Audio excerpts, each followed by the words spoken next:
नमस्कार मोर यूट्यूब दर्शक बंधु आपण मानक पुणी थे स्वागत करछि मोर यूट्यूब चैनल को। आज मु तंदूरी चाय बनेकी देखी। तंदूरी चाय प्रथमे पुणे स्टार्ट होता यहाँ आस्ते आस्ते सबुआडे फेमस है। आम ओडिशा रे मध्य ये चाय बहुत फेमस होती से मुझे आपण मानक आगे तंदूरी चाय बनेकी देखौछि।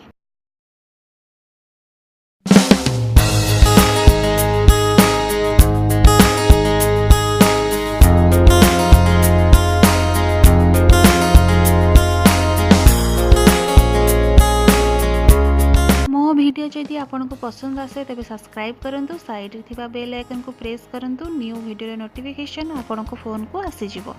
एबे चलंतु स्टार्ट करबा हमर रोसई। तंदूरी चाय पई कोन कोन सब सामग्री दरकार चलंतु एबे देखि दबा। तंदूरी चाय पई ए सब हमको सामग्री दरकार हबो। प्रथमे हमें गोटे कप क्षीर नबा आ गोटे मु माटी कलश नेइछि छोटोटा यही साइज रा आपण आनिबे। आपको आनिकी भल भाव धोईकी सुखी देबे।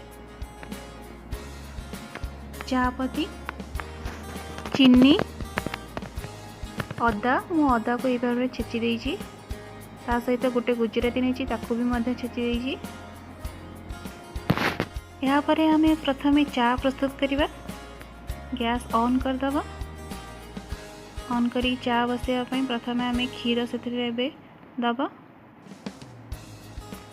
जो गोटे कप आम क्षीर नहीं से कप रे अल्प मात्रा रे पानी नवा कहीं मु क्षीर यूज करटा कंचा क्षीर से अल्प पानी देवा पड़ो। यह फुटापी छाड़दबा। आम ए गैस अन्य साइड को जीवा। अन्य साइड रे गैस को ऑन करदबा। ऑन करके आम से जो छोट माटी कलश नहीं ताकू आहापर आम रखीदबा गरम हाँपाई कि।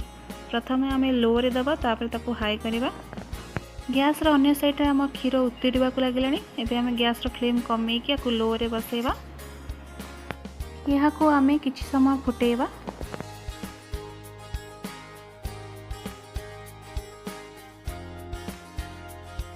एबे हमें सेथिरे अदा आ गुजराती को पके दबा। यहा को भल भाव रे एबे गोळे दबा।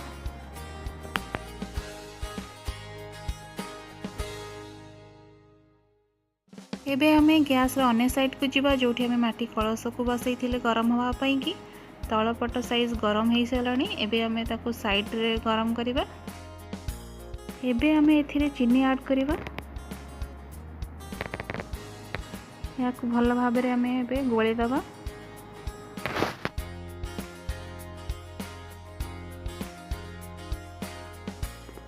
एबे या को अन्य साइड रे हमें रखिबा गरम हवा पई कि।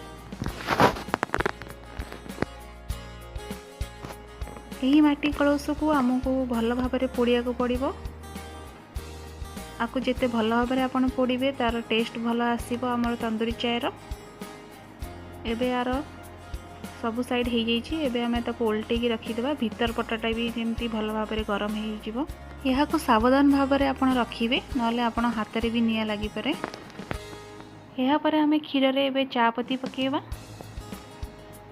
चापती पकई भल भाव गोले दबा। किछि समय पे फुटे दबा ता कलर आसीबा जाए। एबे कलश को भल भाव में पोड़ी दबा।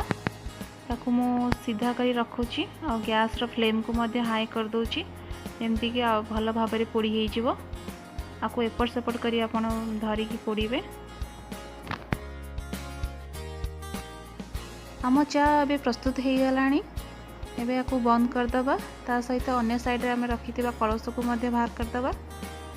चा को हमें अन्य एक जगह रे छाणी दबा। यहाँ पर हमें गोटे पात्र नबा। पात्र ऊपर हमें माटी कलश को भल भाव धरी दबा। तापर हमें चा को सेतिरे ढालिबा।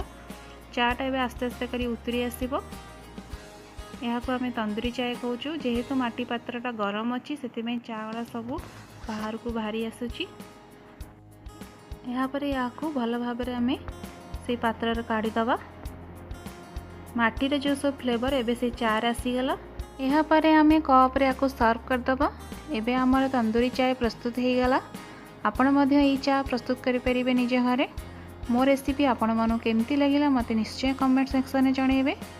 आउ मो चैनल को लाइक सब्सक्राइब ता सहित शेयर मध्य करेंगे आपण फ्रेंड्स और रिलेटिव मान पाखक। पुणी आसबि आपण पाखक किसी नुआ रेसिपी सहित। रहुछि धन्यवाद।